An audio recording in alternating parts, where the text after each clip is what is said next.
Good evening বন্ধুরা, আশা করছি সবাই ভালো আছো। আমরা মোটামুটি সবাই ভালো আছি। তো ওই গরমে যেমন থাকার দরকার সেরকমই আছে। আমি একটুখানি বাজারের দিকে গেছিলাম, বুঝেছো? তো বাজার থেকে এই সবে একটুখানি আগে আসলাম, মানে ভাতটা এখানে বসিয়ে দিয়েছি আর ওখানে সব সবজি টবজি কেটে সব রেখেছি। এখানে মশলার ডিব্বাটা রেখেছি, মশলা করব। মানে এসে আর দাঁড়াইনি, তো এগুলোই করছিলাম। করে ভাবলাম না তোমাদের সাথে একটুখানি কথা বলে নিই। আজকে সকাল থেকে আমি ভিডিও করতে পারিনি, মানে একটা অঘটন ঘটে গেছে, সেটা আমি পরে তোমাদেরকে দেখাচ্ছি। এখন যেহেতু আমাকে রান্নাটা করতে হবে, কারণ অনেকটাই লেট হয়ে গেছে। বাজারে গেছি, চিকেন এনেছি, মানে একটু চিকেন নিয়ে এসেছিলাম। এই দেখো, এটার ভেতরে ধুয়ে টুয়ে চিকেনটাই রেখেছি, বাইরে থেকেই ধুয়ে এনেছি। তো কদিন ধরে বলছে চিকেন খাবো চিকেন খাবো, ওর জন্য গিয়ে একটুখানি চিকেন নিয়ে এসেছি।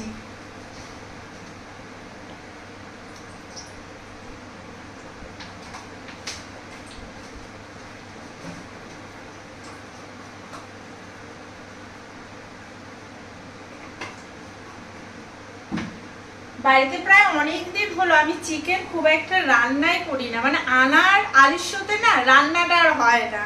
তো যাই হোক, আজকে একটুখানি গিয়ে পার্থিবকে পড়তে দিলাম। ওর আবার আজকে সাইকেলটাও খারাপ হয়ে গেছে, মানে সন্ধ্যাবেলায় গিয়ে দেখছে যে বলছে মা দেখো মনে হচ্ছে হাওয়া নেই। তো হাওয়া দিলাম পাম্পার দিয়ে, পাম্পার একটা কেনা হয়েছে। সব সময় আমাদের তো সাইকেলের দোকানটা খুব একটা কাছে নেই, তো একটু দূরে, ওর জন্য মানে হাওয়া দিতে গেলে একটু অসুবিধা হয়, ওর জন্য একটু পাম্পারটা কেনা হয়েছে। তো পাম্পারে হাওয়া দিতে গিয়ে দেখছি হাওয়া আর হচ্ছে না। বললাম মনে হয় লিক হয়েছে, বাবু রেখে যা, রবিবারে দেখবো, কারণ আজকে হবে না, কালকেও হবে না। রবিবারে নিয়ে গিয়ে বিকেলবেলায় দেবো, তাহলে ঠিকঠাক করে দিয়ে দেবে। আর এখন নিয়ে গেলে হাঁটিয়ে হাঁটিয়ে অনেকটা দিন নিয়ে যেতে হবে, তারপর তো পড়তে লেট হয়ে যাবে, আমি আবার দোকানে যাব চিকেন টিকেন আনতে, তো আরও বেশি লেট হয়ে যাবে। তো বললো ঠিক আছে মা, তাহলে থাক, অসুবিধা নেই, তাহলে তুমি আমাকে দিয়ে আসো। তো যাই হোক, ওকে আমি দিয়ে ওদিক থেকে গিয়ে চিকেনটা নিলাম। পিডার রোড থেকে চিকেনটা আমি কিনি, ওখান থেকে কিনে টিনে বাড়িতে এই সবে এসেছি। দেখো পুরো জামাটা ভিজে গেছে, এখন চেঞ্জ করার একদম সময় নেই। চেঞ্জ করে কি হবে, আবার নাইটে পরবো না, আবার ভিজে যাবে।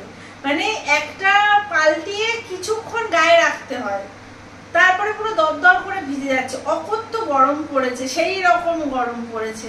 কবে যে মুখ পোড়া গরমটা যাবে তবে শান্তি পাবো, জানো, ভালো লাগছে না। আজকে জানো চিকেনটা ভাবছি প্রেসার কুকারে করব। মানে প্রথমে কষিয়ে টষিয়ে যেমন একটা সিটি দিতে হয় না, প্রেসার কুকারে সিটি দেবো, তাহলে কি হবে চিকেনটা একটু নরম নরম হবে, খেতে কিন্তু বেশ ভালো লাগবে। মশলাটা করে নিই আর ওদিকে একটু আলুটা ভেজে নেবো।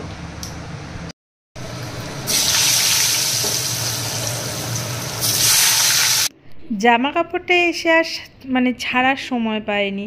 ভাবলাম তো ঘড়ির কাঁটা তো দৌড়াতে রয়েছে, আমাকেও তো তার সাথে দৌড়াতে হবে, কিছু করার নেই।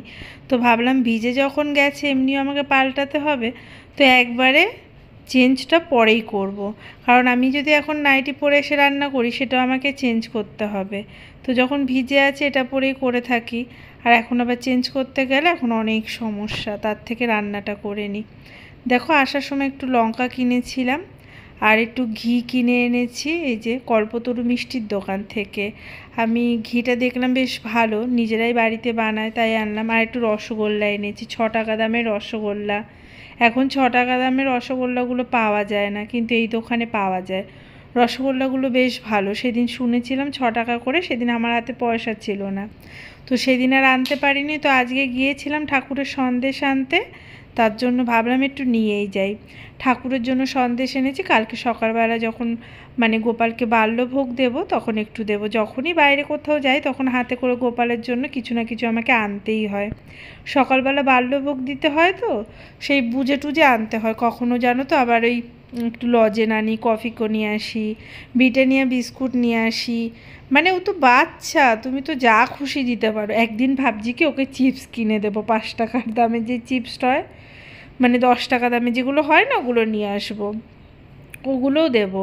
মাখন এনে রেখেছি, ছোট্ট একটা মাখন কিনেছি, ওটাই আমি একটু একটু করে ঠাকুরকে দিই, কারণ অতটা মাখন একবারে ছোট বাচ্চা তো খেতে পারবে না, তোর জন্য অল্প অল্প করে দিই।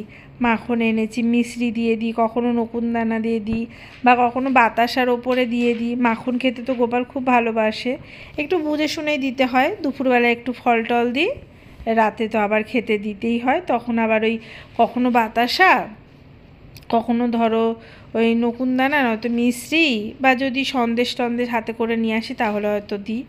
এরকম রাতে খুব একটা ফল দেওয়া হয় না, তো এইগুলোই দিই। তো যাই হোক, ওখানে রেখে এসছি ঠাকুরের ঘরে ওপরে, আবার জলের ওপর রেখে আসলাম, নয়তো পিঁপড়ের যা আনাগোনা হয়েছে না, কখন দেখা যাবে পিঁপড়ে সারা রাত বসে বসে খেয়ে নিচ্ছে, গোপাল আর খেতে পারবে না। ওই জন্য ওপরে আবার রেখে টেকে তারপরে আমি রান্নাঘরে এসেছিলাম। চিকেনটা বাইরে থেকে ভালো করে ধুয়ে এনেছি, যেহেতু বাইরের কলে বেশ জল পড়ছে, তো ভাবলাম ওখানে গিয়ে ভালো করে কচলে কচলে ধুয়ে আনি। তো নিয়ে এসেছি, একবারেই রান্না করব, আর তাহলে কালকে সকালে পার্থকেও দিতে পারবো, আমরাও আবার দুপুরে খেতে পারবো। এখন যেহেতু পার্থিবের পরীক্ষা চলছে, তাড়াহুড়ো করে রান্না করে সমস্ত কাজবাজ করে উঠে না মানে স্কুলে যাওয়া যাচ্ছে না, বা স্কুল থেকে আসার পর আর আমার কোনো কাজও করতে ইচ্ছে করছে না, সে এনার্জি আমি পাচ্ছি না।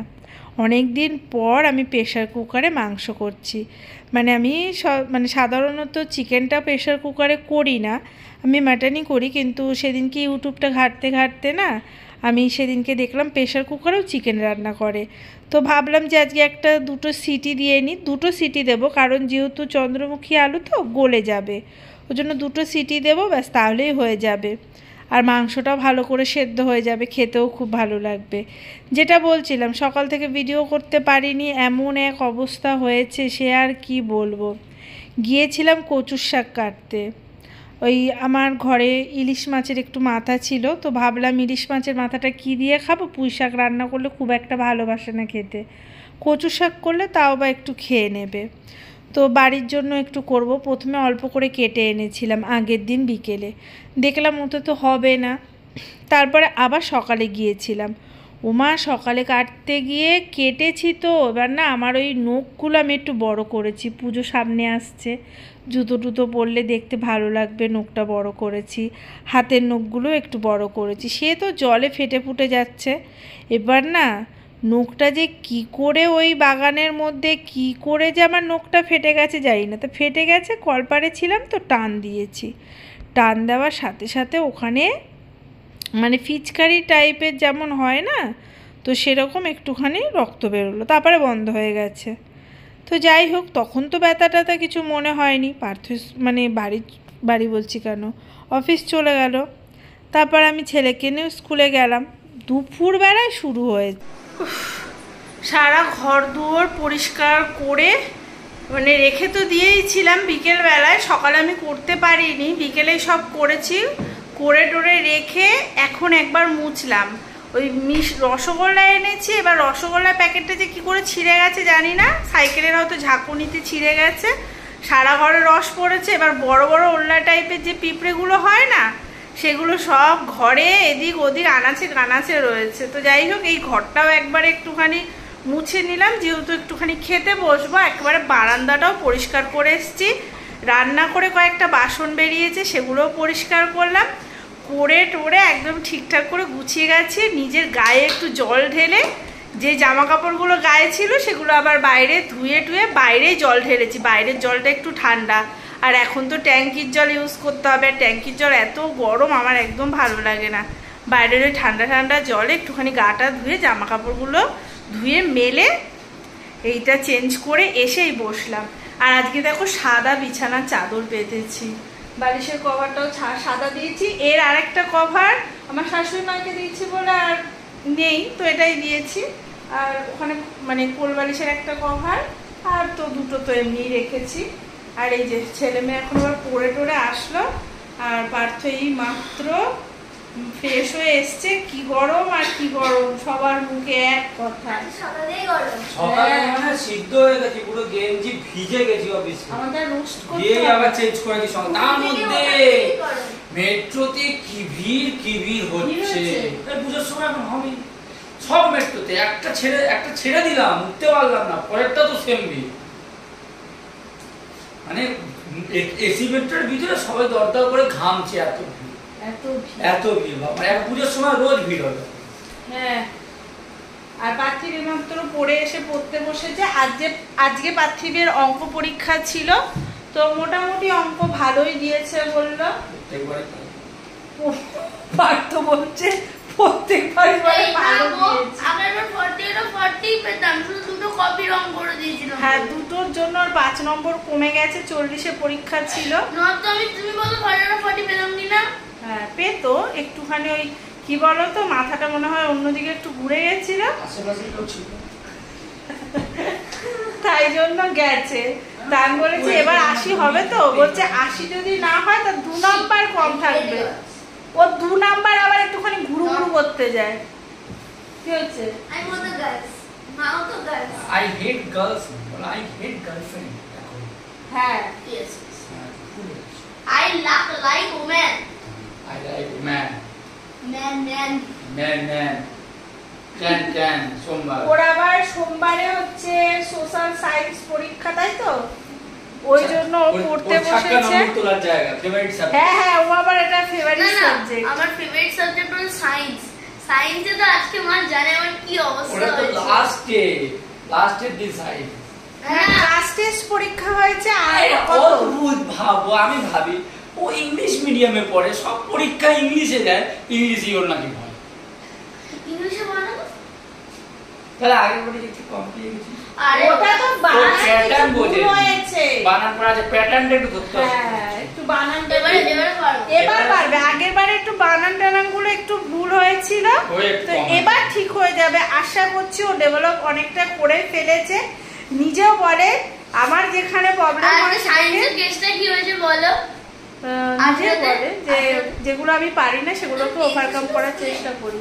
আর আজকে 20-তে ওর মনে হয় 18-তে পরীক্ষা হচ্ছে। কোথায় পরীক্ষা হচ্ছে? কোথায় 18-তে? 18-তে টেস্ট হয় না কবে? এটা হচ্ছে মানে পরীক্ষার আগে। ও তো লাস্ট ডেট হচ্ছে। ও 18-তে 17.5 কমন করছে সোজা সোজা। মানে ওই হাফ নাম্বার কোথাও না কোথাও ঘুরতে যাবে, 2 নাম্বার ঘুরতে যাবে, ওর এক নাম্বার ঘুরতে যায়। হ্যাঁ, ওগুলো কাদের বাড়িতে যায় আমি এখনো আবিষ্কার করতে পারিনি, তাহলে আমি টেনে নিয়ে আসতাম। তাই তো বলো, কি গো তুমি এখন শোবা না? দিলে এরকম ও পিছন থেকে অ্যাটাক করবে। আর ও যেটা তোমাদের বলছিলাম, হ্যাঁ, যে কেন যে সকাল থেকে আজকে আর ভিডিও করতে পারিনি, তার মধ্যে দেখো এখানে ওখানে সেখানে কি যে কপালে উঠছে যে কি বলবো। চলো দেখে নিয়ে তারপরে একটুখানি খেতে দিই, খিদেও পেয়েছে আজকে। এই যে দুপুরবেলা থেকে এত যন্ত্রণা করছে কিছুতেই আর মানে করতে পারছি না। তারপরে যাই হোক একটা ব্যথার ওষুধ খেয়েছি। এখন এই ব্যথার ওষুধ খেয়ে এখন ঘরে সমস্ত কাজ করছি। পার্থ বলল দাঁড়াও আমি আসার সময় একটুখানি ওষুধ নিয়ে আসবো, আর দেখি কি মলম টলম দিতে বলে। কারণ আমি তো ঘরে টি ব্যাগ থাকে, আমি একটু দিয়েছি, তবুও খুব যন্ত্রণা করছে। তারপরে ভলিনিও দিয়েছি, যন্ত্রণা করেই যাচ্ছে। তার মধ্যে দেখছি চারিদিক থেকে টস টস করছে, কারণ জল লেগেছে। ব্যাস, মানে জল লাগলেই তো জানো পেকে যায়, সেরকম হয়েছে। আমি তো আর সহ্য করতে পারছি না। তারপরে আমি গরম শেক দিলাম, তাতেও কিছু হলো না। পার্থ বলে ঠিক আছে তুমি কাজবাজ করে টোরে ফ্রি হয়ে নাও, তারপরে আমি দেখছি। না না তোমাকে আর দেখতে হবে না, কাজ করে এসে আবার আমাকেও দেখবে, ওসব দরকার নেই, আমি দেখে নেব। তাহলে যাই হোক, বলে না একটার পর একটা আমার যে কি অবস্থা হচ্ছে, মানে এদিকে ঠিক না করতে করতে আর একটা এরকম হয়ে যাচ্ছে। মানে কি বলবো, মানে কোনো নেই, মানে এটা সেটা ওটা। এই নখটা হতো না যদি না আমি বাগানে কচু শাকটা কাটতে যেতাম। কোথায় যে ঘা লেগেছে ভগবান জানে। ব্যথাটা তো পরে হয়, আমার মানে ছেলেটাও সেরকম হয়েছে। পার্থিবের যদি কোথাও লাগেও বুঝতে পারে না, যখন জ্বালা যন্ত্রণা করে তখন বলে মা আমার না এই জায়গাটা জ্বালা করছে। কোথায় লাগিয়েছিস? বলছে আমি না ঠিক বলতে পারবো না কোথায় লেগেছে। কি করবো, এটা আমারও তাই হয়েছে। যাই হোক, বিপদ তো আর বলে কয়ে আসে না, এগুলো হবেই, তো সেগুলোকে আবার মানিয়েও নিতে হবে। যাই হোক, আমরা এখানে খেতে বসেছি পেঁপে ভাতে, কেউ মাখতে পারছে না, তো আমি সবাইকে একটু মাখিয়ে টাকিয়ে দিচ্ছি। এবার আমি মাখাবো, তারপর একটু ভাত খেয়ে নেবো। আজকে ভিডিওটা এখানে এন্ড করছি। সবাইকে গুড নাইট, টাটা।